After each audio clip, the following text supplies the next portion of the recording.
عزت و جلت کا اختیار صرف اسی کے ہاتھ میں ہے۔ یہ کہانی سن کر آپ کا اللہ کی قدرت پر یقین اور بھی پختہ ہو جائے گا۔ اللہ بادشاہ کو گرا کر فقیر بنا سکتا ہے اور پاگل کو بادشاہ بنا سکتا ہے، اور جب وہ کسی کو بلند کرنا چاہے تو دنیا کی ساری سازشیں ناکام ہو جاتی ہیں۔ درباریوں کی سازشیں، ان کا حسد اور مخالفت اس پاگل کو عزت کیسے دیتا ہے، آئیے جانتے ہیں۔ ایک دن صبح جب محل میں دربار سجا ہوا تھا، رعایا کے چند افراد آگے بڑھے اور اس شخص کے پاس پہنچے جسے سب پاگل کہا کرتے تھے۔ ادب سے بولے، بھائی صاحب آپ پر سلامتی ہو، ہم آپ سے کچھ ضروری بات کرنا چاہتے ہیں۔ رعایا نے بات کرتے ہوئے کہا، بھائی صاحب آپ کو ہمارے بادشاہ کے اصولوں اور درباری آداب کا کچھ اندازہ نہیں، ہم تو بس یہ چاہتے ہیں کہ آپ کسی غلط فہمی میں کوئی ایسا قدم نہ اٹھا لیں جس کی وجہ سے آپ کو سزا بھگتنی پڑے۔ پاگل نے حیرت سے کہا، کیا مطلب؟ مجھے سزا ملے گی؟ میں نے تو کبھی نہیں کہا تھا کہ مجھے یہاں محل لایا جائے، یہ کیسی مصیبت ہے، مجھے واپس لے چلو۔ اس کی بات سنتے ہی رعایا کے چہرے پر ایک ہلکی سی خوشی کی لہر دوڑ گئی۔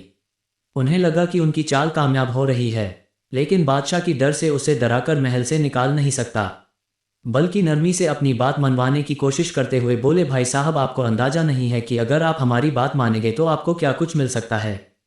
پاگل جو سزا کے لفظ سے ویسے ہی خوفزدہ تھا، فوراً گھبرا کر بولا، ٹھیک ہے، بتاؤ کیا کرنا ہے۔ موقع دیکھ کر ایک مشیر جو خود بادشاہ کا قریبی مشیر خاص تھا اور جس کی کرسی اب اس پاگل کے زیر قبضہ تھی، آگے بڑھا اور موکاری سے بولا، ہمارے دربار کی روایت ہے کہ دربار کا آغاز تبھی ہوتا ہے جب کوئی شخص بادشاہ کو تھپڑ مارے یا کوئی ایسا عمل کرے جس سے دربار بیدار ہو جائے۔ پاگل جو عقل سے بالکل پیدل تھا وہ فوراً بولا، ارے یہ تو کوئی بڑی بات نہیں، تھپڑ کیا میں تو بادشاہ کو لات بھی مار سکتا ہوں۔ رعایا نے اس کی بیوقوفی پر ہنسی چھپاتے ہوئے اسے شاباشی دی اور خوشی سے مزید اکسایا، جب بادشاہ کرسی پر بیٹھے تو تم جا کر اس کی گردن پر زوردار تھپڑ رسید کرو، پھر دیکھنا بادشاہ اتنا خوش ہوگا کہ تمہیں ڈھیر سارے انعامات سے نوازے گا۔ پاگل نے بھولپن سے بات مان لی۔ جب اگلے دن دربار لگا اور بادشاہ تخت پر وراجمان ہوا تو پاگل نہایت سادگی سے آگے بڑھا اور ایک زوردار تھپڑ بادشاہ کی گردن پر دے مارا۔ اس زور سے بادشاہ کا تاج دور جا گرا، لیکن جیسے ہی تاج زمین سے ٹکرایا اس کے نیچے سے ایک خطرناک بچھو نکل آیا۔ بادشاہ فوراً چونک کر کھڑا ہوا اور اسے یہ سمجھتے دیر نہ لگی کہ اگر وہ تاج سر پر رکھ لیتا تو بچھو اسے کاٹ لیتا۔ شکرگزاری سے بھرے دل کے ساتھ بادشاہ نے پاگل کو سینے سے لگا لیا۔ بادشاہ نے پاگل کو سینے سے لگاتے ہوئے خوشی سے کہا، میرے عزیزو، یہ صرف ایک شخص ہے جو مجھ سے سچی محبت رکھتا ہے، اگر یہ مجھے تھپڑ نہ مارتا تو آج شاید میرا آخری دن ہوتا۔ بادشاہ کے حکم پر پاگل کے لیے ایک شاندار دعوت کا اہتمام کیا گیا اور ساتھ ہی اسے ایک خوبصورت محل بھی انعام میں دے دیا گیا۔ رعایا جو پہلے ہی اس سے حسد میں مبتلا تھے اب اور بھی پریشان ہو گئے۔ ان کے دلوں میں خوف بیٹھ گیا کہ اگر یوں ہی سلسلہ چلتا رہا تو یہ پاگل ان سب کی کرسیوں کا وارث بن جائے گا۔ چنانچہ وہ آپس میں سرگوشیاں کرنے لگے، یار یہ بندہ تو بہت تیزی سے اوپر جا رہا ہے، کچھ کرنا پڑے گا ورنہ ہماری سب عزتیں اور رتبے ختم ہو جائیں گے۔ دوسری طرف وہ آدھا پاگل دل ہی دل میں سوچ رہا تھا، یہ رعایا تو واقعی بڑے سچے اور ہمدرد لوگ ہیں، دیکھو کتنا زبردست مشورہ دیا تھا۔ خوشی خوشی اس نے دل میں فیصلہ کر لیا کہ اب سے جو بھی یہ لوگ کہیں گے وہی مانوں گا۔ اگلے دن رعایا دوبارہ مشورہ کر کے اس پاگل کے محل پہنچے۔ وہ سب اندر سے تپ رہے تھے مگر ظاہری چہروں پر مسکراہٹ سجائے بیٹھے تھے۔ ایک مشیر نے نرمی سے بات شروع کی، بھائی صاحب کل کی ترکیب کیسی لگی؟ اگر آپ تھپڑ نہ مارتے تو بادشاہ آپ پر شک کرتا اور شاید آپ کو سزا بھی ہو جاتی۔ پاگل جو اب اطمینان سے محل میں رہ رہا تھا مسکرا کر بولا، ہاں بالکل، آپ لوگ بہت اچھے ہو، آپ کی ترکیب نے میری قسمت بدل دی۔ رعایا نے موقع غنیمت جانا اور اگلا جال بچھایا، لیکن یہ تو سچ ہے کہ جسے اللہ رکھے اسے کون چکھے۔ جتنا مرضی آپ کے خلاف کوئی سازش کرے، لیکن اگر تم سچے ہو اور اللہ تمہارے ساتھ ہے تو کوئی کچھ نہیں بگاڑ سکتا۔ رعایا نے پاگل کو مخاطب کرتے ہوئے کہا، اب ایک اور بات سنو، صبح جب دربار لگے اور بادشاہ کرسی پر بیٹھنے لگے تو تم فوراً اس کی کرسی پیچھے سے کھینچ لینا، دیکھنا تمہیں آدھی بادشاہت ملے گی۔ یہ کام آسان نہیں لیکن تم تو بہادر ہو کر لوگے۔ پاگل جلدی سے بولا، ایک کیا، میں تو 2 کرسیاں بھی کھینچ سکتا ہوں۔ رعایا حسب معمول اسے شاباشی دیتے ہوئے رخصت ہوئے اور صبح دربار میں وہی ہوا جس کی انہوں نے پاگل کو کرنے کو کہا تھا۔ جیسے ہی بادشاہ تخت پر بیٹھنے لگا پاگل نے موقع دیکھ کر کرسی پیچھے کھینچ لی، مگر بادشاہ نے خود پر قابو رکھتے ہوئے گرنے سے پہلے سنبھل کر کھڑا ہو گیا۔ جب اس نے پیچھے مڑ کر دیکھا تو حیران رہ گیا کہ کرسی کا ایک پاؤں اندر سے پہلے ہی ٹوٹ چکا تھا۔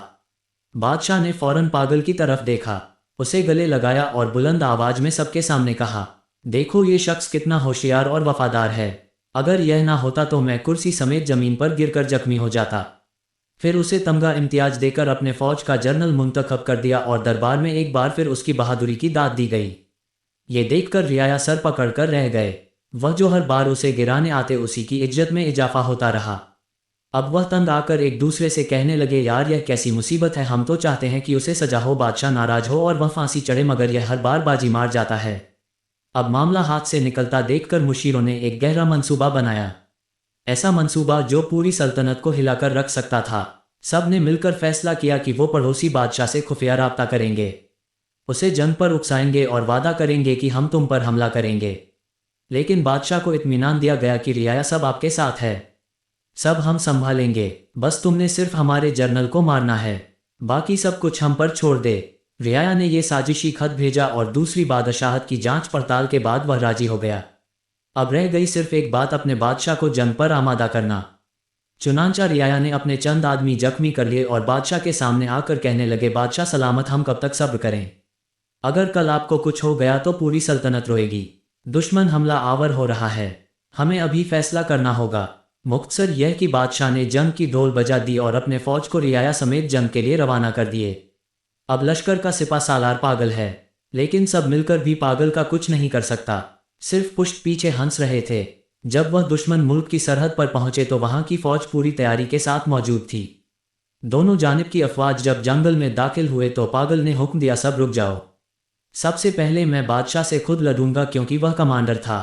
پوری فوج رک گئی۔ پاگل نے زور سے آواز دی، اے بادشاہ باہر آ۔ دشمن بادشاہ آیا اور دونوں جنگل کے بیچوں بیچ آمنے سامنے کھڑے ہو گئے۔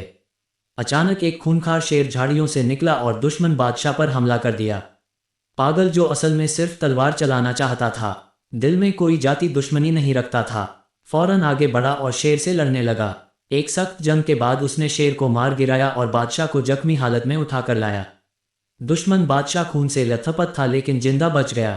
اپنی فوج کو دیکھ کر اس بادشاہ نے کہا، نہیں، لڑائی نہیں ہوگی، میں اس کمانڈر کو معاف کرتا ہوں، اس نے میری جان بچائی ہے، یہ نہایت بہادر اور ہوشیار شخص ہے، ہم جنگ نہیں چاہتے۔ ہاں، جو رعایا اس کے ساتھ آئے تھے انہیں گرفتار کر کے قید میں ڈال دو۔ یہ سن کر پاگل نے فوراً تلوار نکالی اور گرج کر بولا، خبردار، اگر کسی ایک مشیر کو ہاتھ لگایا تو بادشاہ نے اس کی وفاداری دیکھ کر دل ہی دل میں کہا، کیا کمال کا بندہ ہے، دشمنوں کو بچاتا ہے اور خود کو بھول جاتا ہے۔ اب پاگل کا چرچا پوری ریاست میں ہونے لگا، اس کی بہادری اور سچائی نے سب کے دلوں کو جیت لیا، یہاں تک کہ بادشاہ نے اسے اپنی بیٹی کے نکاح میں دے دیا۔ رعایا جو پہلے ہی اندر سے جلے بیٹھے تھے، یہ منظر دیکھ کر چپ تو رہے لیکن ہر قدم پر ذلت کا بدلہ ان کا مقصد بن گیا۔ اب تو دونوں ریاستیں ایک بننے لگے، دونوں کی دشمنی دوستی میں بدل گئی، لیکن رعایا نے ایک اور نیا جال بننے کا فیصلہ کیا۔ ایک دوسرے سے کہنے لگے، اگر اس پاگل کو ہم نے نہ روکا تو کل ہم سب اس کے غلام بن جائیں گے، اسے ختم کرنا ضروری ہے۔ سب نے ایک زبان ہو کر ہاں کر دی، لیکن ان میں ایک بوڑھا مشیر بھی تھا، تجربہ کار اور دل کا نرم، اس نے بڑی کمال کی بات کر دی۔ وہ اٹھا اور نہایت سنجیدگی سے بولا، دوستو میری بات غور سے سنو، دنیا میں ہر شخص کو اللہ نے ایک خاص مقام، حیثیت اور صفت عطا کی ہے، اور یاد رکھو جسے اللہ عزت دیتا ہے دنیا کی کوئی طاقت وہ عزت چھین نہیں سکتی۔ اگر تم نے اسے مار بھی دیا تو یاد رکھو اس کی عزت اور بھی بڑھ جائے گی، اور اگر تم یہ سمجھ رہے ہو کہ اس کے مرنے سے تمہیں تمہاری کھوئی ہوئی کرسی واپس مل جائے گی تو تم دھوکے میں ہو۔ ایک دن سچ سامنے آ جائے گا اور تم سب اپنے انجام کو پہنچو گے، لہٰذا اللہ کی رجا پر رجا ہو جاؤ، اسی میں ہمارے لیے بہتری ہے۔ اس نے سانس لیا اور پھر نرمی سے کہا، تم سب صرف ایک بات سمجھ لو، وہ بظاہر پاگل ہے لیکن اللہ نے اسے ایک نایاب صفت عطا کی ہے۔ قسمت اگر پوری ریاست بھی اس کے خلاف ہو جائے تو وہ اکیلا ہی جیت جائے گا، لہٰذا اس سے الجھنے کے بجائے خود سچائی اختیار کرو۔ سارے رعایا نے اپنے حسد پر توبہ کیا اور کچھ وقت بعد پاگل وفات ہوا اور رعایا پھر سے اپنے رتبوں پر فائز ہوئے۔ تو دوستو یہ کہانی بظاہر ایک فنی کہانی لگتی ہے لیکن اس میں ایک حقیقی سچ چھپا ہے جیسے ہمیں تسلیم کرنا ہوگا، اور وہ ہے سچائی، قسمت اور اللہ کا کرم۔ ہمیں بھی کبھی کسی سے حسد نہیں کرنا چاہیے، کیونکہ اگر کوئی کسی عہدے یا رتبے پر فائز ہے اور کامیاب ہوا ہے تو وہ ان کی محنت کا صلہ ہو سکتا ہے، اس کی اچھی قسمت ہو سکتی ہے، یا اس میں ایسے صفات ہو سکتے ہیں جس کی وجہ سے اللہ نے اسے وہ عزت دی ہے۔ کوشش کریں وہ صفات اپنائیں، محنت کریں، سچائی اختیار کریں، شاید وہی عزت تمہیں بھی ملے، لیکن حسد نہ کریں۔ تاریخ اس بات کا گواہ ہے، منافق لوگ اور حسد کرنے والے کبھی کامیاب نہیں ہوتے، ہمیشہ میدان سچے لوگوں کا ہی ہوتا ہے۔ مجھے امید ہے آپ نے اس کہانی سے بہت کچھ سیکھا ہوگا۔ ہمارے چینل پر بہترین اور سبق آموز کہانیاں موجود ہے۔ اگر آپ کو پسند ہے تو اسے لازمی دیکھیں۔ اگر آپ کو یہ کہانی پسند آئی ہو تو لائک کریں، کمنٹ میں اپنی رائے ضرور دیں اور مزید ایسی دلچسپ و سبق آموز کہانیوں کے لیے ہمارے چینل کو سبسکرائب کر کے گھنٹی کو دبانا نہ بھولیں۔ آپ کی حمایت کا شکریہ۔ ہم امیگے کریٹ کرنی کے لیے پیرومٹ لگڈو نمبر کے ساتھ